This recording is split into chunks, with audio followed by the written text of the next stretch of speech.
Olá, sejam bem-vindos ao Deep Growth, podcast que aborda com profundidade o crescimento acelerado das empresas. Eu sou Tayana Degmon, a Thay, e tenho aqui comigo o Gabriel Costa. Oi, Mineiro. Oi, Thay. Oi, pessoal. Bom, estamos aqui hoje numa edição super especial aqui no RD Summit, aqui nos estúdios da RD. Estou voltando aqui para onde foi minha casa por muitos anos. E falando em minha casa por muitos anos, tem um convidado aqui super especial que eu tive prazer aí de acompanhar parte da trajetória. O senhor Thiago Rocha, atual Head Growth da RD. Meu querido, muito obrigado pelo seu tempo. Obrigado, muito bom bater esse papo logo aqui ainda, né? Exato, voltando para casa e a gente batendo esse papo, né? Então, obrigado, Thay, obrigado, Mineiro. Sempre um prazer estar falando com vocês hoje aí. E vamos bater esse papo aí. Vamos lá. Cara, eu quero que a gente divida esse papo em dois pedaços. Eu acho que os dois muito interessantes aqui para nossa audiência, né? Primeiro, eu quero falar de carreira, que eu tive o privilégio aí de te acompanhar por um tempo. E o segundo, a gente vai falar da estrutura de growth mesmo, da RD, PLG e tudo mais, que eu acho que é sensacional e, sinceramente, nem eu sei hoje no detalhe como é que tá. Então, realmente estou curioso, tá? Mas vamos começar do começo, assim. Você teve meio que caiu em growth meio de paraquedas aí, e eu acho que vale a pena você contar um pouco da sua entrada na RD e um pouco desses caminhos até chegar em growth, porque daí eu acho que já vão ter vários pontos que as pessoas vão se identificar também. Boa. Eu não conhecia a RD até o momento de eu entrar na RD, assim, quando eu fui prestar o processo seletivo, né? Então, para quem não conhece, eu estou há 6 anos e meio na RD. Eu entrei como estagiário, então eu estava naquele final de curso, eu precisava fazer o TCC, encontrei uma vaga de estágio, o Mineiro me contratou, então esse é o primeiro detalhe ali. E basicamente, eu acho que toda a minha carreira ele foi pautada é uma empresa de tecnologia, tenho que fazer um estágio, vou fazer. Eu já tinha uma base analítica muito forte. Qual era o seu curso, Ti? Era engenharia de controle e automação. Então era zero marketing. Tudo que eu fui aprender sobre marketing, eu já entrei no blog da RD ali para aprender para o processo seletivo. Porque tinha teste e falava de ARPA, de alguns units econômicos ali, você não tinha nem ideia do que era, né? Então começou tudo ali, né? Então comecei no estágio, fui progredindo. Então toda a minha base ali era a base analítica. E daí a gente era meio que ops, né? Então, assim, quando eu entrei com o Mineiro tinha acabado de sair do time de growth, ele estava naquela parte de, basicamente, um chief of staff. Então, todas as curvas de rio de projetos para dar suporte para o time executivo paravam em nós. E isso foi muito bom para eu aprender o que uma empresa de tecnologia fazia para crescer e por que ela precisava fazer para crescer. Então, juntei a base analítica com uma base de negócio, acelerando um pouco o processo. O Mineiro, a gente foi lá, desenhou o primeiro business case do que seria o PLG, né? E daí o Mineiro foi tocar a versão do Light, eu fui ajudar, junto com o Douglas, a desenhar do zero o time de operações. Então, dar suporte para os times, para evoluir para a RD e evoluir cada vez mais, né? Suporte analítico, ferramental, processo, tudo, né? Tudo, assim. Era a curva de rio um pouco mais bem estruturada, né? Antes era a curva de rio eu e o Mineiro, aí era uma curva de rio com um time um pouquinho maior. Foi quando eu fui para marketing, e daí, acho que peguei a base analítica ali, né, na engenharia, juntei com uma base de negócio, de tecnologia, units economics, então como uma empresa cresce. Eu já sabia, daí foi quando apareceu essa oportunidade para ir para o marketing. E foi até a gente bater um papo grande, assim, porque ele falou, cara, você junta essa base de analítico, negócio, com criatividade, resolução de problema de marketing ali, isso é growth, basicamente é um mega de um oceano azul que está surgindo e você pode cair de paraquedas aqui, mas acho que você tem todo o potencial.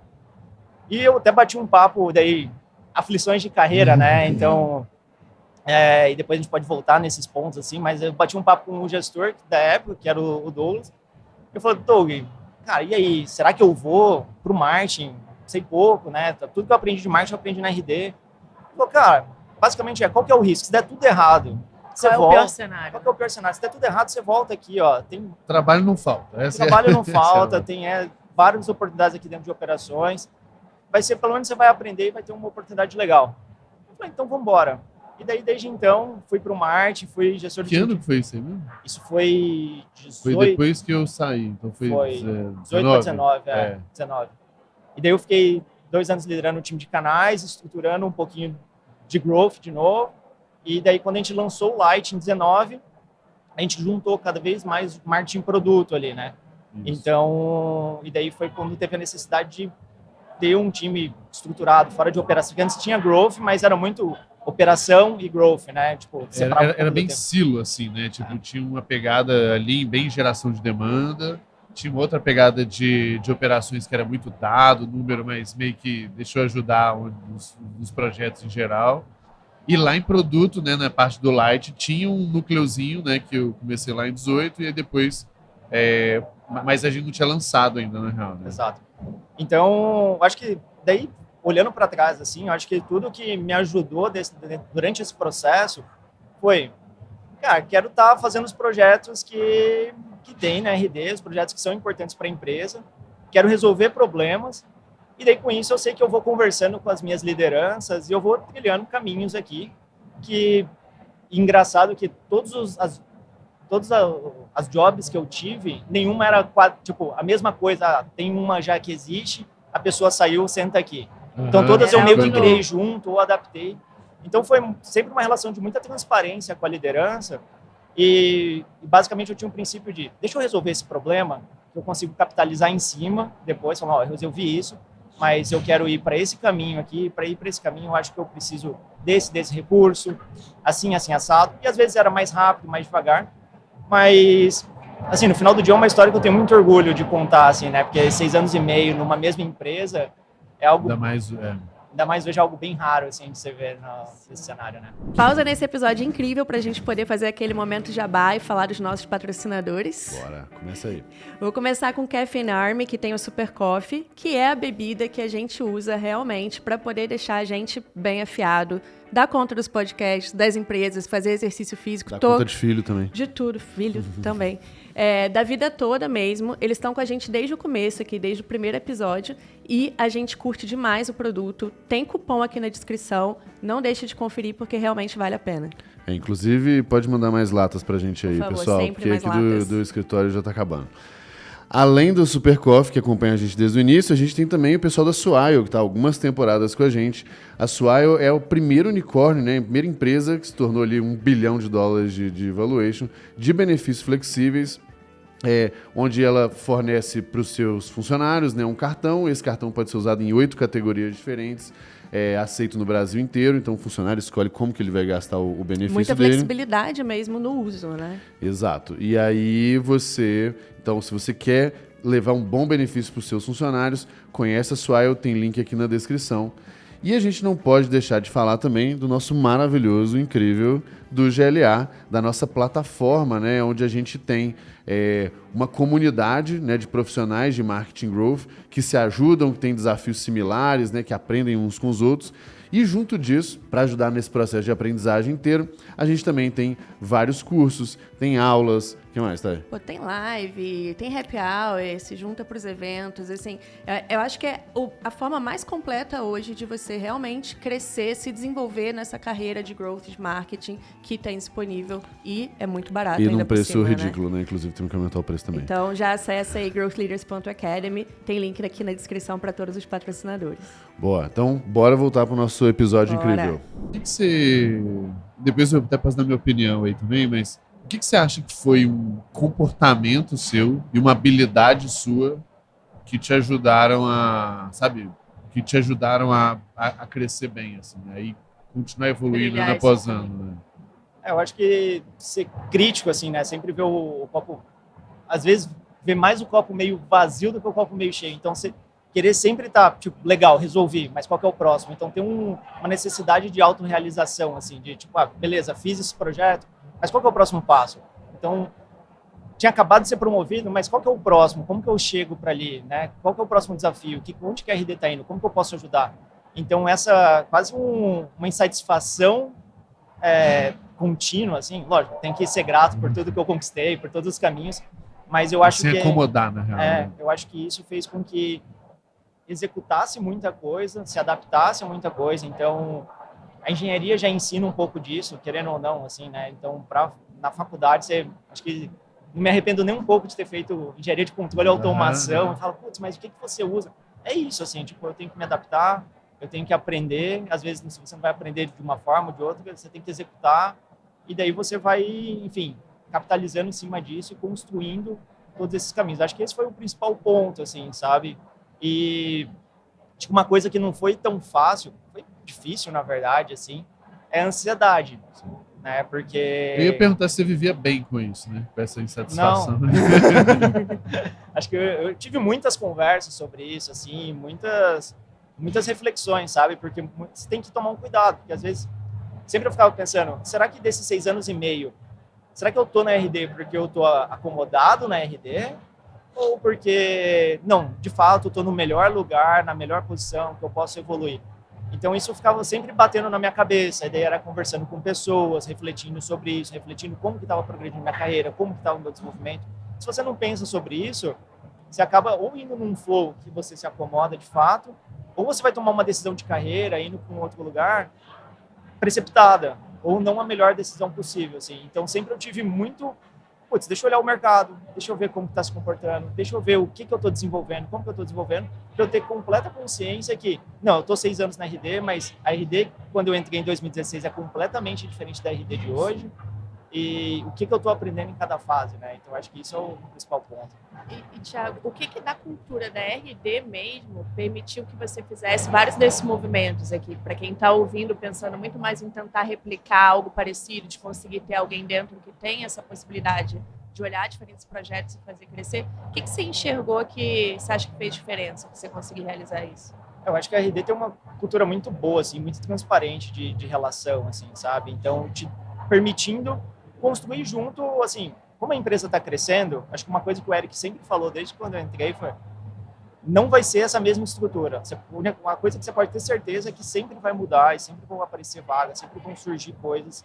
Então, você ter essa relação aberta, né? Então, até o que a gente chama de tour of duty, que é ter essa relação de aliado mesmo com a sua liderança, de conversar com ela, entender onde que você quer chegar, como que você quer chegar, quais são seus planos, o que você entende que é o seu desenvolvimento no trabalho atual, o que você precisa fazer para já pensar no próximo. Então, isso ajuda você a ter uma relação de clareza e transparência para ou fazer progressão, ou fazer algum rotation, né? Então, você pegar um outro projeto, ou até mesmo você continuar na sua job atual, mas você pegar um projeto específico. Teve vários desses, né? A gente foi implementar um CRM, tinha que fazer uma ligação do CRM com marketing. Eu queria entender qual era o processo de marketing e vendas e como que fazia isso, e eu participei desse projeto. Então, combinado o jogo, né? Falando, vai ser um projeto de 2 meses, você vai lá, você vai ficar alocado aqui, esse é seu entregável, é disso que você vai ser cobrado, e daí por que eu estou fazendo isso, quais vão ser os aprendizados que eu vou ter, quais as habilidades que eu vou ter, então fazer essa habilidade de entender processo, gestão de fluxo de informação, como fazer, o que eu preciso para analisar um dado. Então, tudo isso eu fui aprendendo. Vai usar mais ou menos, dependendo da vaga que você está, mas eu acho que ter esse conhecimento de cenário me ajudou muito a fazer as coisas que eu faço hoje, sabe? Bom, um comentário em cima disso aí, Thiago, acho que é mais um comentário do que uma pergunta mesmo, né? Eu acho que a RD tem uma situação que eu acho que até muitas empresas que crescem têm também, e aí cabe a gente aproveitar ou não, e eu acho que nós dois tínhamos um perfil muito parecido, que é, cara, me joga no fogo lá que eu me viro, né? Porque as minhas vagas também praticamente foram todas criadas por mim mesmo, não só eu, né, mas assim, tem uma dor latente ali, as pessoas estão me vendo como um resolvedor de problema ali, cara, bota lá. E esse tipo de posição tem acho que até uma dica para quem quer uma carreira divertida aí, que é uma posição onde tem um alto grau de instabilidade, de imprevisibilidade, né? Só que eu falo que é tipo você, o goleiro do pênalti. Cara, se já tinha alguém antes com um certo número, um certo resultado lá, você tem com que até ser comparado. O goleiro no pênalti só precisa pegar um, velho. Então, se você entra numa área nova lá, que você está criando, alguma coisa assim, você não precisa ser o melhor e o mais incrível. Você só precisa acertar uma coisa, uma bem feitinha ali, sabe? Só que eu não sei quanto que as pessoas têm um pouco desse sangue frio de, tipo, não tem playbook, não tem instrução, não tem checklist, não tem nada. É chegar lá e descobrir. Então, acho que esse é um grande... É quase viver bem no caos, né? Porque você não vai ter... Você vai chegar lá e vai falar assim, cara, esse é o seu objetivo, é crescer isso aqui. E muitas como vezes você nem vai seu fazer? líder vai saber o que fazer, né? Eu acho que esse é um ponto de ouro e conseguir viver bem em paz aí talvez seja um Mas segundo lugar. tem um ponto bom disso, do seu líder não saber exatamente, porque ele vai falar assim, como que eu te ajudo? É isso. Aí você tem Ele fala o que eu tenho que fazer para você conseguir dar certo. Exato, daí você tem que se preparar para falar o que é o... Tem até um post muito bom da Reforge falando de managing up, né? Que daí ele fala assim, como fazer, e daí um exemplo que ele traz, assim, se você pedir pro seu vizinho, eu não lembro exatamente o exemplo, mas basicamente se você pedir pro seu vizinho para ele cuidar do macaco, cara, não sei o que o macaco come, quando que ele come, o que eu tenho que botar num prato, eu tenho que botar na jaula, o que eu tenho que fazer ali, né? E isso fica ruim, né? E é basicamente quando o gestor fala assim, como que eu te ajudo, você não sabe. Você fala, me ajuda a bater a meta. Né? Mas se você fala assim, eu preciso que você carregue esse microfone. Daqui até ali. Exato, daqui até ali, ele vai te ajudar com isso. Né? Então, quais recursos você precisa? Cara, eu preciso da TAI do mineiro para eu levar esse saco de ração daqui para lá para cima. É caro, já vou avisando. Prepara Então, isso é muito mais fácil. E daí aqui que você tem que se preparar, sabe? E muita gente não se prepara com isso. Muita gente espera do gestor ser o cara que vai falar assim, vai pro caminho A, vai... direção o tempo todo. Exato. E acho que isso é um papel muito de... É um perfil júnior, né? Só que cada vez que você cresce mais na carreira, e quanto mais você já está acostumado com isso, acho que mais fácil fica para você crescer também, né? Uma gritaria bizarra. Eu não sei se tu quanto tá pegando. Quanto tá sendo o microfone, mas segue o jogo. Mas assim, considerando esse seu perfil super analítico e tal, teve alguma coisa que você teve mais dificuldade de desenvolver dentro desses desafios que você teve? Essa eu respondo por ele. Certamente ficar longe de mim depois que eu tomei outros caminhos ali. Não, enfim, ele sofreu, mas ele sobreviveu e se tornou mais forte. Mas tirando essa, né? Tirando essa. Eu acho que tem vários projetos que você faz mesmo sem gostar, sabe? E isso para mim era muito difícil antes, assim. Você vai fazer coisas na sua job que você não vai gostar, que você vai achar, puta, é um saco isso. Aí, primeiro, um dos grandes projetos que a gente fez era a metodologia de projetos da RD. Que basicamente não era nenhuma metodologia que existia no mercado, era a cabeça do Eric em forma de projeto, assim. Era como o Eric pensava os projetos da RD. Basicamente tinha um desafio que era muitos projetos eles não acabavam ou eles acabavam eles começavam bem, depois tomavam outro caminho. E a gente tinha que isso não era de marketing, não era de vendas, não era de CS, era de quem? O mineiro do Thiago. Se vira. E era um tipo você não tinha dono, era de você. E um trabalho meio ingrato, porque meio que você está cobrando os outros, mas você não é líder do cara, entendeu? E na verdade você quer ser muito mais alguém que ajuda no projeto, só que ajuda de uma forma razoavelmente burocrática ali, né? Então... Aí você tinha como era 2 pessoas, era meio que assim, a gente tinha que desenhar o que era a visão do Eric em cima de um projeto, estruturar isso, fazer enablement, fazer acompanhamento, garantir que os projetos estão sendo executados, dar um feedback se os projetos estão ruins ou se precisa melhorar alguma coisa em documentação. E isso também é desgastante. E não é o meu perfil. Né? Tem gente que adora fazer isso. Só que era uma coisa importante para a RD. A RD passava por um desafio disso, de executar projetos bons e basicamente tinha que resolver. Então acho que o grande desafio meu foi, e eu trabalhei isso por muito tempo, foram 2 coisas eu acho que eu trabalhei muito, assim, era aguentar a ansiedade, né? Porque acho que hoje eu posso, assim, meu primeiro salário na RD foram R$3.000 e eu tinha uma ambição muito maior disso. Eu via colegas meus indo para consultoria, pessoal que formou comigo, ganhando 3 vezes, 4 vezes, que daí em 2 anos ia pegar MBA pago pela McKinsey. Você tinha que ter uma paciência absurda. Aí você tinha que ter, assim, tinha que trabalhar com essa ansiedade. E eu acho que a outra coisa era, assim, era muito legal quando você trabalha numa coisa que você fala assim, putz, eu gosto disso. Mas vão ter coisas que você não vai gostar e você tem que trabalhar bem. Você não vai trabalhar só com as coisas que você gosta. Então, isso foi uma coisa que eu também fui trabalhando comigo, assim, não, tem que ser feito, é importante para a empresa. Daqui a pouco eu vou ter um outro projeto, eu vou misturando com os projetos, mas não é porque não é o meu melhor perfil trabalhar, por exemplo, com metodologia de projetos, é que eu vou deixar de entregar um negócio. né? Eu tenho que Essa entregar capacidade de aguentar fazer coisa chata. Essa que é boa da E depois, como líderes, a gente tem que conseguir ensinar isso, de certa forma, para as pessoas. Falar, cara, eu sei que é um saco, mas, putz, precisa ser feito, sabe? Todo mundo precisa passar por isso e passa sempre.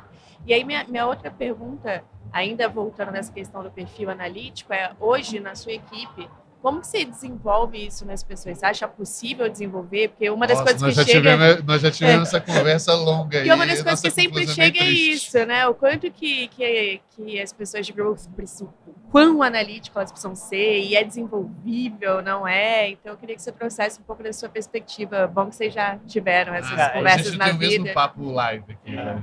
Não, o que eu vejo disso, assim, tem coisas que você pode desenvolver. Níveis de analítico, assim, né? Então, eu acho que dá para você desenvolver isso. Mas eu acho que um básico que precisa é de raciocínio lógico, assim. E eu acho que ter isso muito aguçado. Então, para você fazer conta simples mesmo, você não precisa ser o data scientist, né, da coisa, assim. Mas você precisa saber se virar, precisa entender qual que é o problema como um todo, como que eu separo ele em pequenas peças para eu ir resolvendo de pouco em pouco. Eu acho uma certa curiosidade também, meio tipo assim, cara, por que está desse jeito? E aí meio que, sabe, entrando no problema ali. Exato. E às vezes até indo para um nível de absurdo, assim, porque às vezes, eu cansei de ver, assim, de sair um resultado, vamos supor, num Excel da vida, e você fala assim, não faz sentido esse número. Exato. Questionar sabe? É um sanity check ali do número. Então, e esse não é tão ensinável, né? Eu acho que isso que é difícil, sabe? De tipo... Nossa, eu já tive várias e várias conversas assim, será que eu sempre fui analítico, a engenharia que me ensinou a ser analítico, enfim, o que foi, sabe? E eu acho que é aperfeiçoável, mas tem coisas que são meio básicas, assim, e daí se você não... E acho que isso faz qualquer profissional, não só um profissional de growth, mas qualquer profissional, ser um profissional muito de destaque. Aí eu comecei a quase chegar nessa conclusão, assim, sabe? De raciocínio lógico mesmo. Então, essa pessoa que tem o sanity check fala assim, será que funciona? Tá fazendo sentido? Então, independente se é uma pessoa de conteúdo, se é uma pessoa de design, se é um pessoal de growth, se ela ter esse olhar, ela vai conseguir entregar melhor, entregar mais rápido, não ter vai e volta do trabalho dela, ela consegue influenciar mais pessoas dentro do time, dentro das áreas. Mas é isso, é ter o sanity check, ter uma visão do todo, entender como que o processo está fluindo e como que ele pode estar impactando melhor para estar melhorando uma operação. Então, quando você olha aí... E acho que isso é um pouco de analítico também, não é só o número, não é só o Excel, sabe? Eu vou dar um exemplo, assim, para quem não está conseguindo, às vezes, entender. É como se você tivesse... Imagina que você está fazendo uma prova e aí tem uma pergunta assim, sei lá, fulano fez isso, isso, calcule o peso dele. E aí você calcula e dá 580 quilos. Né? Tipo, porra, ninguém pesa 580 quilos. Então, naquele momento, você precisa bater o olho e falar assim, tem alguma coisa errada, porque ninguém pesa 580 quilos. E se tiver talvez uma pessoa no mundo, porra, é tão fora, né? Bizarro que isso não deve estar certo. Então, essa é a primeira, né? Que é meio que essa sensibilidade, talvez, ali e tal. E aí depois, aí sim, que eu acho que é um pouco mais comportamental e menos analítico, que é, cara, onde porra que eu errei esse negócio? E aí você volta dando check passo por passo ali. E aí fala assim, nossa, não, beleza, eu errei aqui, essa conta, na verdade, é 93, né? Que aí eu sim, ainda assim a conta pode estar errada, mas pelo menos ela não está agredindo a lógica, sabe, do negócio. Então acho que quando a gente pensa no peso do ser humano, é óbvio, mas quando a gente está falando de geração de lead, pô, talvez não seja tão óbvio assim, mas ainda precisa ficar o tempo inteiro, né? De olho, ouvido aberto, sei lá. Às vezes é tendência, né? Você gera 20 mil leads todos os meses, aí tem um número lá que tá 70. Mas o que justifica esse 70? Aí se a pessoa nem se provoca para pensar nisso, talvez fiz o summit e gerei 70, mas... É isso aí. Seja crítico com o resultado que você tá tendo, sabe? Acho que isso é o que a pessoa precisa ter. Não sei se é treinável. É difícil, assim, sabe? Tipo, você pegar... Porque, geralmente, uma pessoa que ela não gosta, né? Tem o livro do Descubra Seus Pontos Fortes, né? E daí ele fala que tem 5 pontos fortes e daí você tem que trabalhar em cima deles, que é muito mais fácil você ir de um 7 para um 9, nesses que naturalmente são seus pontos fortes, do que você ir do 3 para o 7 ou 3 por 5 em Você é alguma coisa ruim, que você ou é mais ou ruim. menos. Então, eu acho que tem algumas coisas, essas conjunto de características aqui que é difícil você trabalhar ele, porque né? às vezes a pessoa entende ali quando você fala com ela uma vez, mas ela não consegue meio que universalizar isso, né? E aí quando vai para algo Sim. diferente, ela não pega de novo, e não pega de novo. Não cria um modelo mental ali para resolução desse problema, Sim. né? Mas só resolvo esse, né? Eu não consigo pegar a mesma base ali que, então resolvi esse, como que eu vou resolver o outro? E deixando bem claro, assim, né, que não é questão de demérito, de incompetência, é uma questão de um conjunto ali de habilidades para determinado tipo de trabalho. E sabe uma coisa que eu acho engraçado? É que, naturalmente, as pessoas me conhecem por ser analítico, por ter feito, tá no time de growth, ter feito engenharia e tudo mais, era do time de ops, e as pessoas muito me perguntam, quero ser mais analítico. Às vezes, muita gente vem assim, O que eu faço? o que eu estudo? Qual ferramenta que eu aprendo? Comprei um curso de Excel no Udemy. Eu falo, não, mas tá errado. E é difícil, assim, até curso, às vezes, tipo, qual o curso? Né? É difícil porque o curso, ele muito vai te ensinar a ferramenta, mas não esse raciocínio lógico. Né? Eu acho que uma coisa da engenharia, da engenharia que eu fiz, que me ajudou muito, assim, foi programação. O ponto que eu ia falar é que eu acho que talvez as melhores formas de você se tornar analítico, talvez não a pessoa mais analítica do mundo e tal, é trabalhando com quem é bem desse comportamento, e vai ser meio difícil, meio duro no início, porque você provavelmente vai ser bem exigido e cobrado em alguns aspectos que te deixam desconfortáveis. E o outro, de fato, se expor a essas situações, seja de trabalho, de análise, não sei o quê. Porque o que você falou ali, eu acho que é um pouco isso no início, assim. Talvez a pessoa tenha já uma capacidade X, mas o fato de ela entrar num curso e o negócio ser exigido até o extremo ali, né, os cursos de engenharia, depois o trabalho, e depois ops, e depois não sei o quê, também te ajuda a dar uma puxada. Você não era assim como, sei lá, 10 anos atrás, entendeu? Então, talvez essa situação de se expor mais, se envolver em projetos e com gente que é assim. Eu vi algumas pessoas que trabalharam comigo que o fato de ter uma certa dinâmica, de relatório, de conversa sobre os números e tal, tirou ela do 3 por 5, por exemplo, e que para ela foi muito uma transformação muito grande. Talvez ainda, e já foi bom para a gente trabalhar junto. Não sei se necessariamente seria o ápice do que eu precisava, mas com certeza já fez uma diferença absurda. Então, talvez seja um pouco esse caminho, mas eu confesso que para mim também tende a ser meio natural, né? Você nunca parou para estudar isso, né? Mas uma coisa engraçada, esse ponto do relatório é bom, assim, por exemplo, quando eu migrei para o marketing, o primeiro relatório que eu peguei, assim, tinha 40 páginas. Falei, não, gente, me ajuda aí, não dá para ter um relatório de 40 páginas. Hoje tem um relatório, o mensal é 3, isso 3 de todas as áreas do marketing, então o time quadruplicou, assim, tinha 20 e poucas pessoas, hoje tem 80 só no marketing.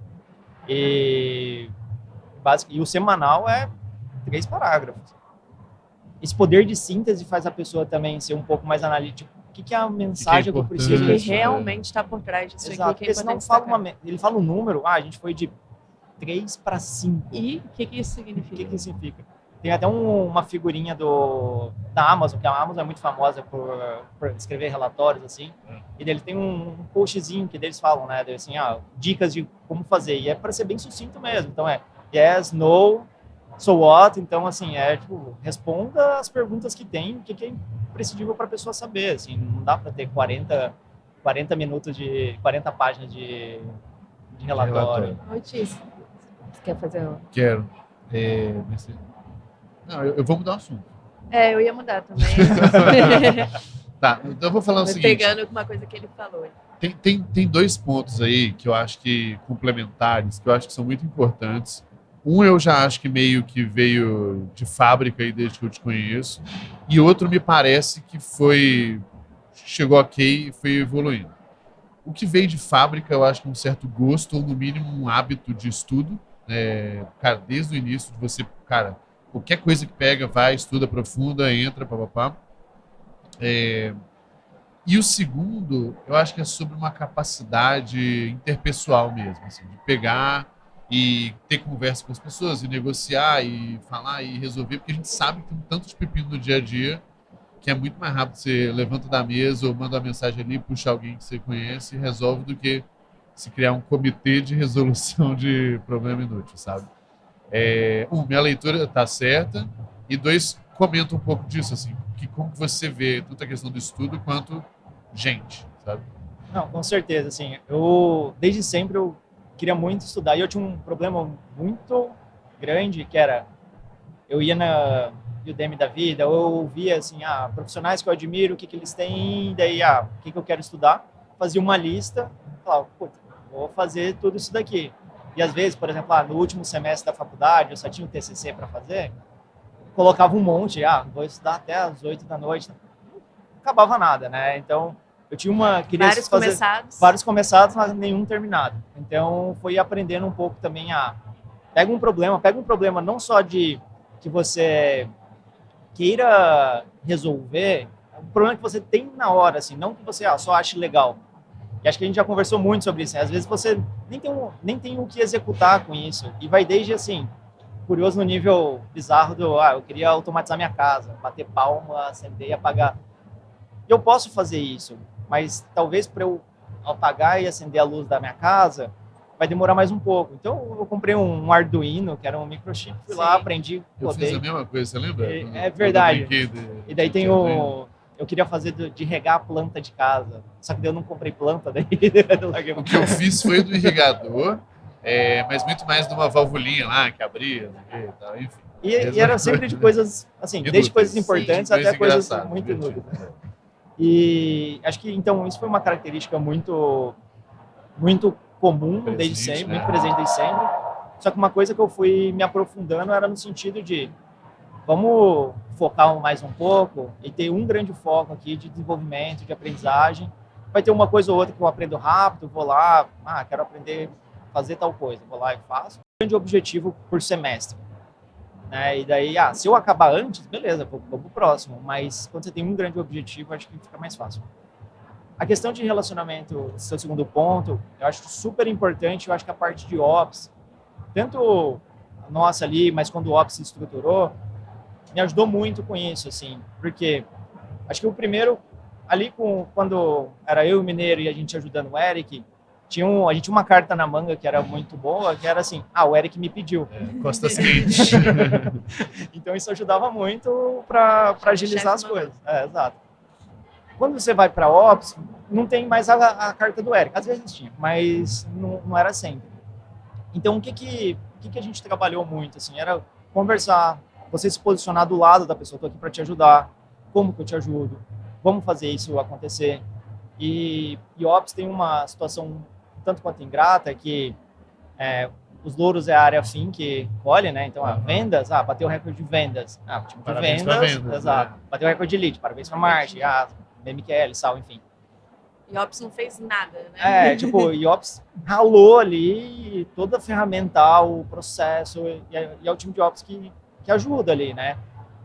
Que várias coisas duras que você tem que recomendar, a decisão final não é sua. A decisão final é do gestor da área. Então, por exemplo, hoje, em Marte, a decisão final é do Bernardo. Então, sempre você tem que ter um processo de esse relacionamento para estar do lado da pessoa e quase um processo de persuasão aqui, né? De tipo, eu recomendo que seja isso, por causa disso, mas a decisão final é sua. Então, acho que esse ponto é um ponto que me ajudou muito a fazer gestão com stakeholders, que é um pouco do time de growth hoje. Né? Então, eu tenho um relacionamento com o time de produto, eu tenho um relacionamento com o time de product marketing, eu tenho um relacionamento com o time de geração de demanda, eu tenho um relacionamento com o time de branding. Eu sou responsável pelo número de novos clientes dos planos entry-level.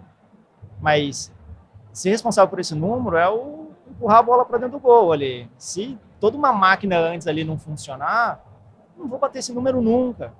Né? Então, esse relacionamento, essa gestão com pessoas, garantir que está todo mundo alinhado, é praticamente o grande esforço do meu dia a dia aqui, né? De conversar com os times, garantir alinhamento, garantir que os projetos estão executados, o ritmo do projeto, o ritmo de execução, porque tem a meta, e cada time funciona de um jeito, o time de branding funciona de uma forma, o time de product marketing vai funcionar de outro, o time de ação de demanda outro, vendas outra, produto outro. Então, saber como esses times funcionam, como você se relaciona com eles e como que faz tudo acontecer no mesmo ritmo é um grande desafio, né? Olha esse gancho aí que o Thiago já fez, então, ó, eu tinha botado meia hora para ir de um assunto e meia hora do outro, ó, no exato minuto. Então, Thiago, já que você falou do time, como funciona hoje a estrutura do time de growth da RD, marketing, como ela se relaciona? Você começou aí a contar, mas explica direito. E aí depois um adendo. Falando, a gente estava falando do relatório que diminuiu e tal, um pouquinho você poder entrar também nas rotinas, sabe, nos rituais que vocês têm. Acho que é legal. A gente tem 2 principais times de growth, né? Um olhando para aquisição e outro olhando para retenção e expansão de receita principalmente do nosso plano entry level. Né? Então tem o Nick que toca essa parte, então toda essa parte de PLG dentro do produto ali, e eu olhando para aquisição. Hoje o meu time ele é dividido em 2 grandes partes. Assim. Então, o primeiro é um time de otimização da máquina atual, então é um time que ele olha só para growth, né? Ele não tem operação hoje, então antes ele tinha uma parte de operação ali. Hoje não, tem um time de nerd. Tem uma área de aquisição que faz aquisição, mas o time de growth tá... Exato, tá olhando para tá junto com essa área, né? Então a gente analisa, faz quali, enfim, entrevista usuário toda semana, faz análise do funil, vê grandes oportunidades. Então, enquanto os outros times, os times de operações, eles estão olhando para uma otimização ou outra de canal ali, né? Então é apertar parafuso. A gente tenta dar um zoom out da coisa ali e falar, ó, tá tendo esse problema, a gente tem que fazer um movimento maior aqui, que precisa desenvolver mais áreas. Então, geralmente, esses movimentos um pouquinho mais complexos a gente faz, daí faz teste, experimento, bota no processo de growth ali. E tem uma outra parte do time que a gente chama de novas máquinas, que são apostas que a gente tem. É difícil fazer experimento porque vai levar um recurso levemente expressivo ali. E tem assim, se a gente faz e acerta, é golaço. Só que tem uma certa incerteza é bom, mas tem uma incerteza ali em relação se pode dar certo ou não. Então, daí a gente tem esse time de novas máquinas aqui. Hoje, por exemplo, a nossa grande aposta está em cima de RDU. Né? Então, como que a gente cresce a RDU? RD University, né? A parte de cursos mesmo. Exato. Então, a RD sempre cresceu com essas iniciativas de educação e daí dando o contexto aqui, né? Basicamente quando você ensina num blog, por exemplo, eu estou te ensinando pecinhas de marketing, né? Então, eu estou te ensinando a SEO, estou te ensinando link building, estou ensinando modelos de e-mail. Só que eu não estou te dando um início, meio, fim e amarrando as coisas. E quando a gente vem num summit, quando a gente faz um workshop para o Sebrae, quando a gente faz um workshop dentro da RD, a gente vê que dá um estalo para as pessoas, assim, de putz, agora eu entendi o porquê e como que essa ferramenta me ajuda. Né? Tem uma certa complexidade. Por mais que eu tenha um produto de R$50 aqui, tem uma certa complexidade hoje. Apesar de ser muito mais, o Brasil ser muito mais maduro do que era em 2011, ainda assim tem muita maturidade. E a nossa grande hipótese se eu dou um curso estruturado, com comunidade, com apoio, com início, meio e fim, eu consigo acelerar a jornada desse usuário. Né? Hoje a gente está com mais de 220 mil alunos lá dentro, então toda essa... Daí, para você fazer isso, para você botar um LMS, fazer toda uma estrutura, tem um certo recurso, gravar curso e tudo mais.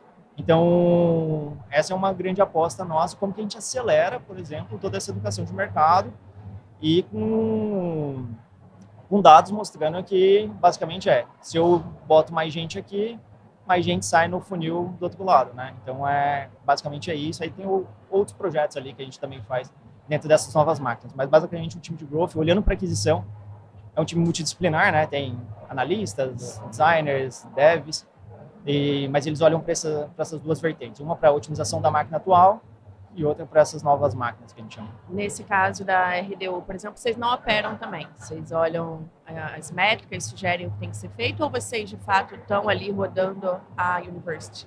A gente opera na parte estratégica, então pricing, como vai funcionar, algum projeto ou outro. Gravação de curso, aí tem um outro time. Aí o time de conteúdo grava o curso. Mas vocês são meio que dono do produto mesmo ali, canal. A gente é como se fosse dono do produto, aí os assets, assim, então, gravação do curso, a gente define qual que é o curso. Agora, a gente está lançando aqui o curso de marketing e vendas no WhatsApp.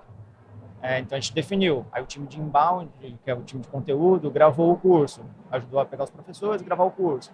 Aí a gente dá qual que é o framework que a gente quer. Então, assim, as aulas têm que ter no máximo tanto tempo, o curso vai custar tanto, vai ter tantas horas de curso, vai ser assim assado. Aí o time vai lá e toca. Aí tem um time de nurturing, que são um time de canais, né, que é mídia paga, e-mail, copy. Então, eles fazem a distribuição. A gente tem que ter um relacionamento ali, porque basicamente a universidade, a RDU hoje, para mim, é meio e não fim. Né? Então, acho que esse é o ponto bom também nosso. Assim. É muito difícil você escalar um produto de educação, né? E vocês sabem mais que isso. Porque quando você pensa no produto fim, né? Tem retenção, tem como você dá escalabilidade, como você produz mais curso, mas daí a pessoa vai ficar mais um sentimento meio de perdido ali. Então, como você faz curadoria da informação para ajudar ela da melhor forma possível. E para a gente é meio. Então, basicamente, assim, eu não tenho um painel, a gente já teve, a RDU já foi um monte de coisa dentro da RD. E hoje a RDU, ela é parte do marketing. Então, eu não tenho um painel separado. Então, toda a receita que eu tenho de RDU, eu posso estar investindo em mídia paga, por exemplo, para aquisição. E daí eu começo a ter um loop de aquisição ali pago. Legal. Né? E eu tenho um produto muito mais de... Quando a gente faz... Usando aqui o exemplo de mídia paga. Eu tenho um RD Station Margin, que é um produto desktop. Não dá para você... Dá para você ver uma coisa ou outra dentro do produto via mobile, mas não dá para você mexer, né? Você não vai criar uma landing page no mobile. E você tem o inventário todo de Instagram ali, é mobile. Né? Se for Facebook é basicamente Instagram, que é basicamente mobile. É um produto de baixa consciência. Eu tenho o RDU aqui, que é outro game. É um B2C, é volume, todo mundo sabe o que é um curso. Eu tenho alguns diferenciais que, beleza, eu consigo colocar minha proposta de valor ali, mas é muito mais fácil eu fazer venda de curso do que eu fazer venda de um software de marketing. Então, também dá para eu fazer um gancho por ali, né? Por mais que eu tenha um produto de R$50, é difícil eu conseguir fazer mídia paga para ele. Tem uma coisa interessante também aí, que aí, sem entrar muito em detalhes, apesar de ter muitos anos, né? Mas a RD fez um estudo longo sobre fatores que influenciavam a retenção, né? E o churn lá.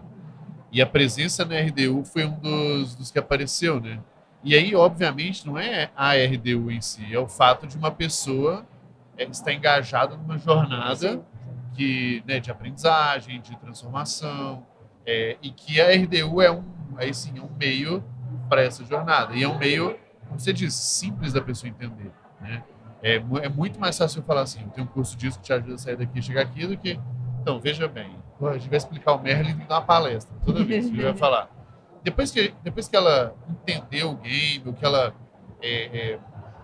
já colocou em prática, ela estudou algum tempo, nossa, a gente explica em 30 segundos o negócio, sabe? Mas tem toda a razão, assim, a jornada de educação, ela é boa, e aí no caso de vocês ainda tem um game de, se eu estou pagando, eu praticamente estou ou lucrando ou não gastando com ela, com o processo de educação dela, porque ela mesma está envolvida nisso. Total, e daí tem várias outras coisas que a gente vai trabalhando em cima disso, né? Então, daí, por exemplo, coisa das novas máquinas, né? A gente tem um boca a boca muito forte, né? Tem um evento, que é o Summit, que faz todo um barulho. A gente ouve call toda semana ali, gravação do time de vendas. Direto ouvi falar de vocês em um curso de fulano, ouvi falar de vocês em tal lugar. Então, basicamente, e daí você tem um programa de parceiros, que é um programa, enfim, o maior programa de agências ali, que ajuda a gente a vender, a capilarizar toda a camada de serviço, enfim, tem toda uma parte de growth ali importante, mas tem muita agência que está começando que ainda não tem fit para o programa. E às vezes até tem influência no processo comercial, e a gente, enfim, às vezes não trabalhava elas. E daí quando eu acoplo um programa de afiliados, onde eu posso monetizar esse boca a boca e fazer com que esses players que ajudam os pequenos a começarem a dar os primeiros passos no digital, a usarem o RD Station, e eles ganham em cima disso, também é uma outra grande alavanca de crescimento. Então, é sempre entendendo, acho que daí, quando a gente fala de growth, é muito entendendo isso, né? Então, o mercado, o modelo do seu produto, como funciona o seu produto, qual que é o seu modelo de negócio? É uma coisa se você fazer a aquisição por um produto de R$1.000, que é os planos premium, outra é você fazer de 50, outra você fazer um free. Então, quando você começa a entender modelo, mercado, produto, você vai entender quais canais vão fazer mais sentido ou menos sentido. Você vai botar um vendedor para vender um negócio de R$50, né? Não vai fechar, não vai fechar. Né? Não permitem isso.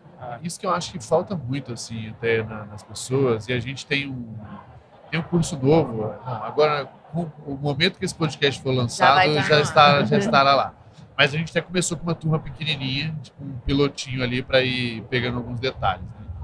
Que eu falo que é o curso de dados ali, mas a gente está chamando de Data Growth, que é muito mais assim, cara, o que eu preciso entender dos dados para me ajudar a achar essas alavancas. E aí, eu praticamente não entro em campanha nele, por exemplo. Porque eu falo que tem tanto pepino antes para resolver que já faz diferença, e um deles é isso, assim, cara, se você entende o seu modelo de negócio, as peculiaridades dele, o que dá, o que não dá para fazer, muito rápido, foi o que você falou, eu tenho um produto de R$50, assim, cara, então descarta esse canal, esse canal, esse canal. Vamos focar nesse. Ah, mas não sei fazer. Não, beleza. Então a gente tem que dar um jeito de fazer esse negócio rodar. Ah, mas ads não funciona. Então vamos para outro. E eu acho que as pessoas, vejo empresários, até gente de marketing growth, que parece que assim, eu só sei o game de ads. Todo mundo faz ads, eu tenho que fazer também, de boa. Ou social, né? Social. O cara vende um RP super complexo. Vende trator, fala, não, vou vender no Instagram. Vender no Instagram. Ou o cara vende um RP, um software de gestão financeira, e fica fazendo cupom de desconto de 10%. Não tem. Ninguém acorda querendo comprar um RP, entendeu? Trocar um RP ou tem impulso nessa jogada. Então, isso que você falou, e talvez essa sua origem aqui na RD, muito mais de negócio, número, entendendo o unit econômico, cara, o que agride o CAC e o que não, né? O que mexe aqui na minha margem, o que não. A maioria das pessoas não fazem a menor ideia, na verdade. Então, acho que esse é um bom conjunto aí de habilidades que já te permitiu entrar jogando. Assim, né? Eu acho que isso é um pouco do analítico que a gente está falando, sabe? Não é você tem que fazer... Não é o cálculo em si. Uma derivada aqui. Não, tipo... É um olhar crítico, né? Um senso crítico. Exato. Assim, você tem um ticket, sei lá, vou pegar o exemplo da minha esposa, né? Então, a Laísa, ela é advogada de planejamento sucessório, então vai ser ticket alto. Então, ela pode Ela vai cuidar, inclusive, quando a gente for fazer as nossas holding offshore e coisas... Já estou olhando isso. Em 2 dias eu falar com a Laísa. Daqui 2 anos eu estou me aposentando. Isso Mas... Ainda leva 2 anos, bosta. Vamos acelerar isso, né? Mas... ticket alto, você consegue oferecer alguns canais que, se fosse um ticket barato, se fosse um produto de prateleira, sei lá, divórcio você tem que, enfim, balancear em outras coisas. Então, é isso que você tem que sempre pensar. Desde um produto tradicional, como o serviço de advocacia, até um produto, um software digital. Como RD. A premissa é a mesma, na verdade. Essa conta precisa fechar. Para essa conta fechar, você tem que considerar quanta pessoa paga, quantas pessoas pagam, quanto que sobra do seu bolso, e isso, baseado nisso, falar quanto que eu posso investir para essa conta fechar. E daí vem canais, daí vem... E atrás dos contos. Mas, Xi, você mencionou um pouquinho aí das pessoas que você tem no time.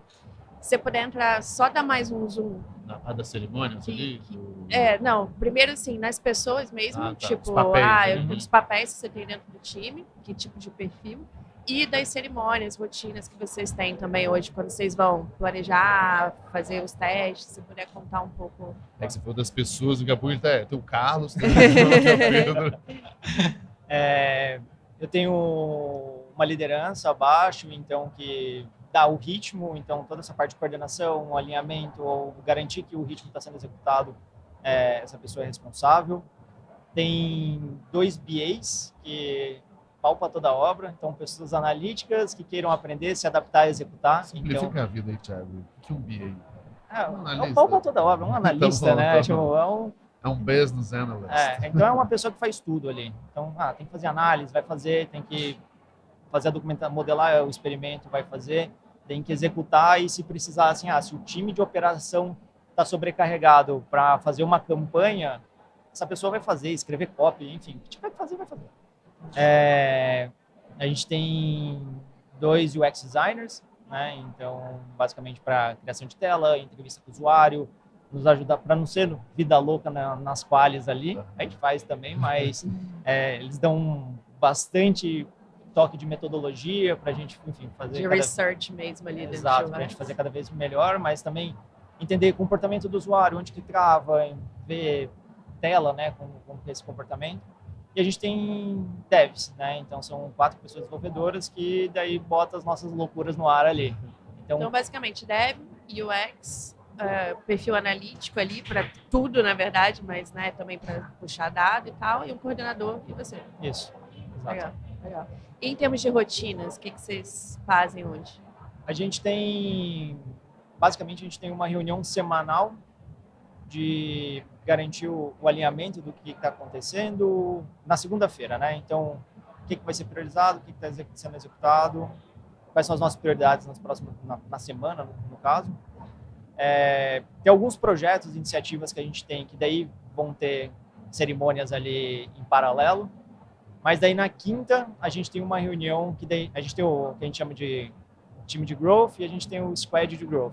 E daí o que é esse squad de growth? A gente junta com outras pessoas que são partes responsáveis.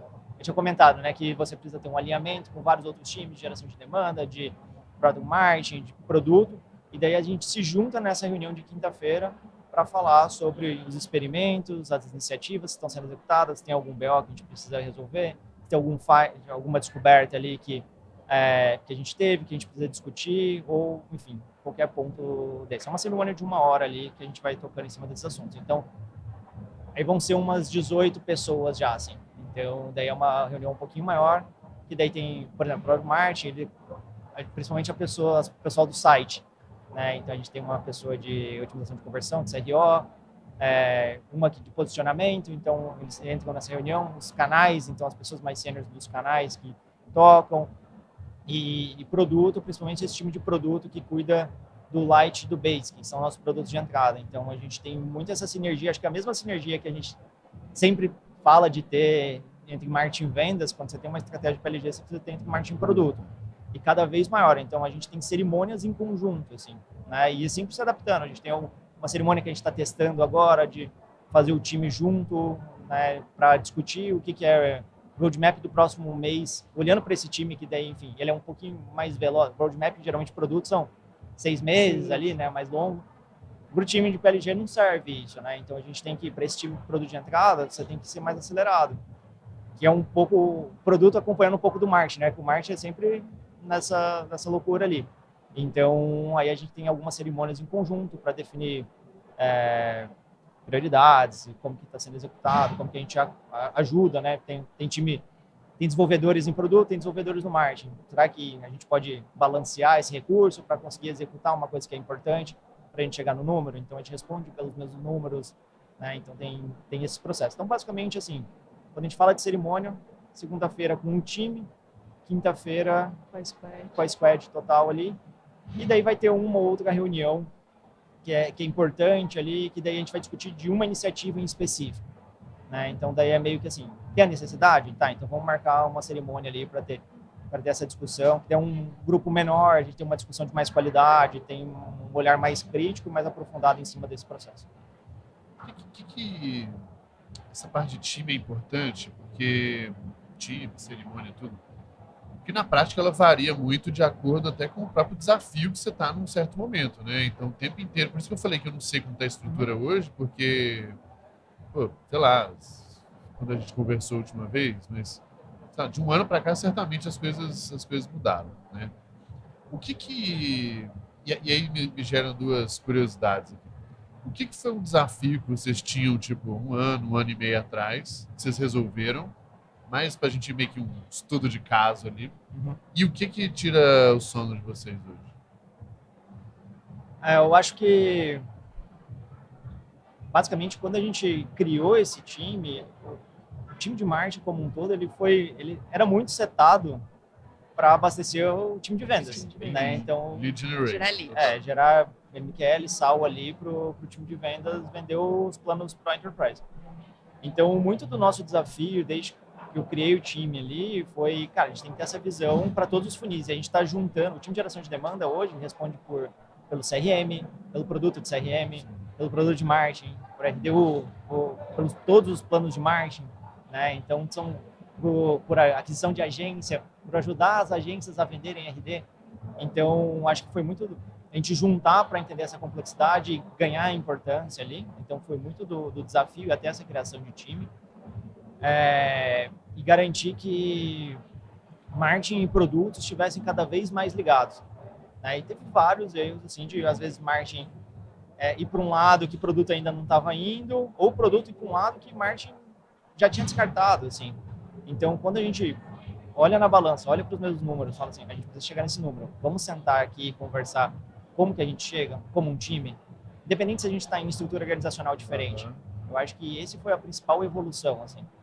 Né? E vocês têm, tipo, metas compartilhadas nesse sentido? Sim. Igual o marketing vendas tem, a gente tem, a gente responde pelo mesmo número. Cara, porque eu acho que o grande segredo dessas coisas é que, assim, você realmente... O jeito de você botar as pessoas para remar para o mesmo lugar, elas com objetivos muito claros e juntos ali. Isso, e dos incentivos alinhados. Então, sei lá, não adianta, eu pago, um exemplo, X, né? Eu pago comissão pro vendedor se ele vende XYZ. Pô, como que você chega para ele um mês e fala assim, não, cara, é o seguinte, vamos vender um pouco menos esse mês? Ele, porra, e aí, eu não vou ganhar meu dinheiro? Sabe? Tipo, o interesse precisa estar muito alinhado ali. Igual, acho que esse do vendedor é ótimo, assim, um exemplo que a gente teve que inevitavelmente tem perdas, né, no funil ali, e a gente fala, pô, por que esse vendedor não indica o Light ou o Basic para ele começar? Ele não tinha incentivo nenhum. Daí, se a pessoa não comprasse o Pro Enterprise, pô, beleza, valeu. E não adianta viver no mundo cor-de-rosa, onde a gente fala de, mas a pessoa deveria pensar... outra vai ali, mas não vai ser regra, né? E daí, o que a gente entendeu como oportunidade? Putz, se essa pessoa, a gente entende que tem um tempo X ali, que é a mediana para essa pessoa começar no produto de entrada e virar PQL, né? Que é o lead qualificado do produto. Então, se eu faço com que esse PQL, se essa pessoa levantar, usar, ter sucesso, levantar a mão e querer comprar o Pro, voltar para esse vendedor, eu tenho um incentivo muito claro aqui. É um dinheiro a longo prazo, né? Deixa eu investir nesse lead aqui. Exato, porque assim, se ele começa a fazer isso todo mês, eu sei que todo mês está chegando uns PQLs ali só para mim. Sim. Né? Então, isso é muito bom. Então, a hora que eu não tenho como pagar comissão para um produto de R$50. Vou falar, de novo, a conta não fecha. Eu vou pagar R$10 para ele? Não é incentivo. Para ele não serve para nada e para você matou 20% do seu produto, né? Perfeito. É ruim para todo mundo. No Exato. Mas daí quando você faz essa conta, você fala, tem esse tipo de incentivo aqui. Então, acho que fica muito mais fácil de estar trabalhando quando você tem incentivos claros ali, né? Então, acho que esse foi um principal ponto. Que tira o sono, eu acho que é o desafio atualmente o RD Summit, né? Depois dele. Mas eu acho que é o desafio de quanto mais você cresce, mais difícil fica para crescer. Né? Então, acho que o grande desafio nosso hoje é, por mais que a gente tenha um produto, a gente viu que basicamente a RD cresceu muito uma camada de educação, serviço, né? Então tem IS, tem CS, tem suporte. Isso foi muito diferencial da RD no mercado imaturo, né? Então a gente viu que as pessoas queriam usar, só que precisavam de um certo esforço. Precisam até, né? E daí tem agência, tem IS, tem CS, tem toda essa camada. A gente viu que muita gente, a gente fez o Lite justamente por uma questão de eficiência da máquina. Então, por mais que essas pessoas queiram usar, né, queiram entrar no digital, o plano Pro Enterprise ele é muito caro para quem está começando, né, ou tem muita feature também. Uhum. Então, como que eu tenho um produto mais simples, mais barato para ela usar?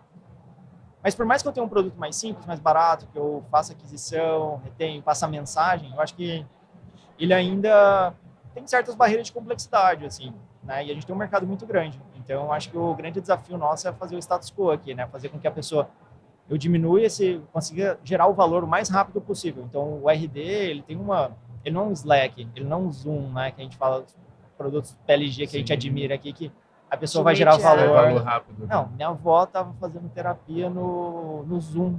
Ela sabe usar o Zoom. Uma mulher de 78 anos. Então, assim, é muito diferente. O RD, se a pessoa não tiver uma base de marketing, ela vai entrar ali e vai falar, tá, e aí? Né? Por mais barreiras que a gente tira. Então, eu tenho uma camada de educação muito forte. Só que qual que é o desafio? A educação, ela não é do dia para a noite. Né? Então, como que eu mesclo esse longo prazo que me dá sustentabilidade? Então, se a gente fala hoje que a RD tem milhões de visitantes, a gente tem mais de 20 milhões de visitantes ao ano nos nossos assets de uma forma geral. É porque isso é um trabalho de formiguinha desde 2011. Né? Só que isso é bom, né? Mas também tem o desafio de, tá, e agora como que eu vou do 20 para o 30? Como que eu acelero isso? Exato. Não é tão simples, não é só você, deixa eu injetar mais dinheiro em mídia paga. Né? Então, esse é o desafio. E assim, mídia paga nunca funcionou para RD, né? Nunca foi o... É até muito mais para gerar lead, audiência, tudo, do que a oportunidade já quente, né? Exato. A pessoa procurar por e-mail marketing no Google. Tá sabendo como mandar um Gmail, né? Não. Thiago, tem uma... Acho que eu vou fazer aqui, aí a Thay puxa a última, pode ser? Eu tenho uma pergunta para ele ainda. Então manda aí, que eu faço a porque última. eu não sei se vai casar. Sei lá, vamos Não, embora. eu fiquei curiosa com uma coisa. Vocês estavam comentando no começo que você gosta muito de estudar coisas, né? Uhum. O que hoje você está tentando aprender, assim? Você tá estudando alguma coisa no momento? Ou qual foi a última que você se aprofundou? Eu tô... E pode ser aleatório, tá? Só realmente curiosidade. Não, eu tô lendo muito sobre modelos mentais, assim. É uma coisa que eu vinha conversando com o Bernardo até, que é o CMO da RD. E acho que é muito desafio de você entender como outros times funcionam e como que você faz essa gestão de stakeholder, como que você olha o problema de uma maneira mais ampla. E eu acho que cada vez mais a gente vê muito problema. E sabe aquele novelo de lã que você puxa um fiozinho assim, ele desata todo? Se você puxar o fio errado, ele fica... Você só desatou mais um, assim. Então, acho que o que eu estou aprendendo, o que eu estou estudando é muito sobre isso. E eu estava também estudando recentemente sobre uma questão de definir conflitos, assim, né? Então, sempre fala muito sobre gerenciar conflitos, né? O papel da liderança é gerenciar, vai ter conflitos, você vai lá gerenciar. E a Cíntia da Carta, que é parceira da RD por muito tempo, ela fala muito sobre definir os conflitos. Então, tem uma... que ela treina muito mais sobre liderança, né? Essa sobre liderança. Exato. Então, e ela fala muito sobre uma zona meio de produtividade. Assim, se você bota muito fogo, muita lenha na fogueira ali, vai pegar muito fogo, o time vai estourar. Mas se fica numa zona muito confortável, não vai ter uma zona de produtividade ali. Então, estou muito estudando sobre isso. Assim, então, como que a gente tem essa zona de produtividade ótima, principalmente porque é um time que hoje o time de growth, querendo ou não, ele tem metas, né? Mas assim, ele não tem uma campanha para disparar, não tem uma data. Então você tem que sempre você se bota deadlines, né? Você se bota tempos ali para você fazer ao máximo, para chegar no algumas número. Restrições. Exato, porque senão é sempre isso vai demorar 3 meses, isso vai demorar 4 meses, para fazer esse projeto vai demorar 2 meses, só que a gente não tem 2 meses para bater a meta, que a gente precisa bater a meta, né? Gerar o crescimento que a RD precisa crescer. Então, acho que esses são os 2 principais pontos que eu estou estudando ultimamente. Definição de conflito e modelos mentais. Muito bom. Thiago, a gente acaba, né, sendo muito procurado para ajudar outras empresas, para pessoas que às vezes se inspiram na nossa trajetória ou na trajetória da nossa empresa, enfim, né, que querem montar times de growth também e tal. Só que eu acho que uma coisa importante é a gente considerar muito, assim, não adianta eu ver hoje, né, o Merlin mesmo, ele está pequenininho, né? Não adianta eu olhar a estrutura da RD hoje e querer replicar algumas coisas ali, né? O que você acha, antes da nossa pergunta final da recomendação do conteúdo, o que você acha hoje que são boas práticas ou coisas que funcionam para você que não adianta o pequenininho que está se inspirando tentar copiar, meio que não é a hora certa ainda, sabe? Sim. E eu mesmo nunca tinha parado para pensar nisso, estou pensando agora aqui. Eu acho que, por exemplo, tem coisas do nosso das nossas cerimônias e rituais, não cerimônias e rituais, mas principalmente a forma que a gente documenta, que a gente modela experimento, teste AB e coisa desse tipo, que, por exemplo, que para um pequenininho, hoje não vai fazer tanto sentido, né? Ele pegar, ele precisa ter um mínimo de tem que organização ali, mas eu acho que não precisa ter ser tão Caxias assim nesse processo, porque senão ele vai ficar só fazendo isso e ele não vai executar. Então, E não tem muito recurso também para isso. exato, eu acho que assim, por exemplo, em várias, mesmo empresas um pouco maiores, assim, várias vezes, tipo, fala, cara, qual que é o tamanho do seu time? Às vezes o tamanho da empresa é do tamanho do marketing da RD. Não adianta olhar assim, e daí, tipo, não adianta falar, vou fazer um Ctrl+C, Ctrl+V, por que RD? Sim, lógico. Né? Então, eu acho que é muito entender assim, essa questão analítica, a gente fala, esse racional, o que é o meu produto, como que ele funciona, quais canais eu poderia estar testando ou não, mas esse racional acho que é muito mais importante do que pegar esse Ctrl+C, Ctrl+V, né? E até mesmo, e até para empresas maiores, tá? Assim, quando eu propus essa estrutura que a gente tem hoje de growth na RD ali, eu fui olhar para o Vale, né? Assim, a gente sempre está olhando ali, conversando com várias empresas, e acabei vendo que nenhuma é igual, porque tem características muito diferentes uma das outras, os produtos são diferentes. E as coisas lá também mudam muito, né? Tipo, que era numa empresa um ano, não é mais... Exato, e às vezes, assim, por exemplo, você tem um produto que ele faz muito mais sentido o time de aquisição estar dentro de produto do que de marketing, porque o produto se vende sozinho, tem um comportamento isso, né? Viral ali, e daí o time de marketing ele é muito mais um time de branding do que um time de geração de demanda ali. Exato. Então, são essas as características que você... não adianta eu olhar para SurveyMonkey e falar assim, eu vou olhar ali e vou copiar o que é na RD. Não vai funcionar, né? Então, acho que esse mesmo paralelo a gente pode pensar para o pequeno, né? Então, assim, como que eles resolvem? Por que eles resolvem dessa forma? Quais são os desafios que eles têm? Aí entra no modelo mental, né? Tipo, então, por que eles estavam tomando esse tipo de atitude? Eu acho que quando a gente tem conversas de benchmark com outras empresas, isso é o principal valor, assim, né? Então, assim, qual que era o seu cenário? Por que você tomou essa decisão? E muito menos do tipo, como que é seu time de marketing? Então, assim, por que você tomou essa decisão de ter um time de marketing dessa forma? Por que você tomou a decisão de ter um time de growth dessa forma? E muitas vezes vai ser, cara, eu tive um desafio, e é um desafio educacional aqui, que eu preciso. Um dos grandes prioridades nossas é o aspecto de nutrição, e aí a gente tem um produto aqui que a gente está apostando. Aí por isso que eu tenho uma nova máquina aqui. É isso, sabe? É bem mais contextual do que uma regra, né? Realmente tinha uma condição ali. Muito bom. Vamos lá, porque a hora do menino é cara aqui, ainda mais no Summit fica mais difícil. E a gente sempre pede para os nossos convidados para eles darem 3 indicações para os nossos ouvintes. Pode ser livro, pessoas para seguir, podcast, filme, o que você achar relevante para a galera. Putz, eu acho que eu tô no...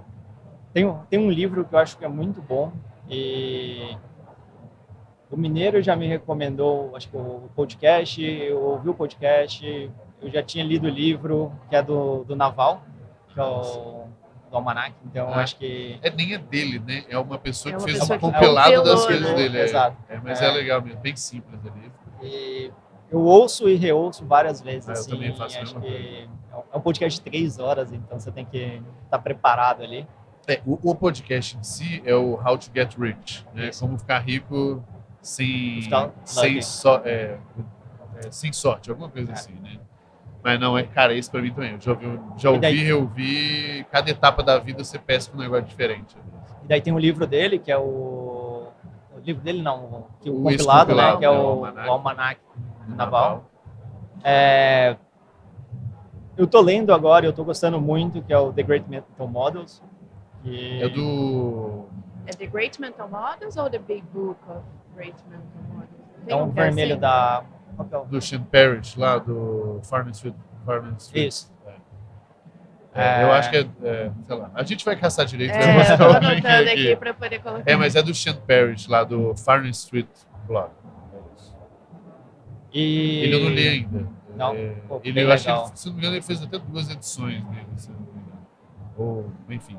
Mas eu vi que ele lançou da capinha vermelha mesmo. Isso. E eu acho que o outro livro que fica de indicação aqui, que é sobre liderança, que é do John Hamm. Ele foi mentor do Eric por um tempo. Ele veio pro Brasil uma vez, deu um treinamento lá na RD. E ele tem um livro que é Unusually Excellence. E é muito bom, assim, muito bom mesmo. Eu tinha ouvido falar. E ele é pouco conhecido, assim, e às vezes ele fala muitas coisas óbvias, assim. Ele fez um treinamento dentro da RD e daí teve um momento de QA, assim, eu não lembro exatamente a situação, assim, mas foi uma pergunta meio tipo, putz, eu tenho essa situação e tá acontecendo isso com o meu time e tal, o que eu deveria fazer? Aí ele respondeu tão simples, assim, tipo, fala com o seu time. e daí no livro dele ele separa 8 características ali que faz um bom líder, e eu acho que é um livro bem legal, pouco conhecido. Eu tentei ir em alguns que as pessoas não Legal. falam tanto, assim, Muito bom mesmo. Para não falar traction, falar... Não, sabe que a gente, até pra gente, né, esse é um exercício muito bom, assim, porque tem uma série de, vamos botar assim, de best-sellers, que de fato eu acho que eles não são best-sellers à toa, né, e tal, mas de fato acho que tem... cada pessoa acaba tendo um gosto pessoal, um interesse pessoal no momento. E é isso, você falou o negócio do modelo mental, cara, talvez o próprio podcast do Naval, o livro, é muito sobre um tanto de modelos mentais, sobre várias coisas da vida. O do Sean Perry também. Então, de fato, a gente consegue pegar coisas muito...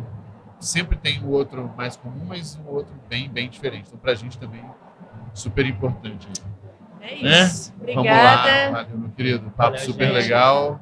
E a gente vai botar como extra lá do Deep Growth, então acho que... Enfim, quando você estiver ouvindo, já tá tudo certo, tá tudo resolvido. O Brasil Vamos já descobrir é Hexa, como. já... É isso. Obrigada, Valeu, Thiago. Obrigado, Valeu, gente. Obrigado. Até a próxima.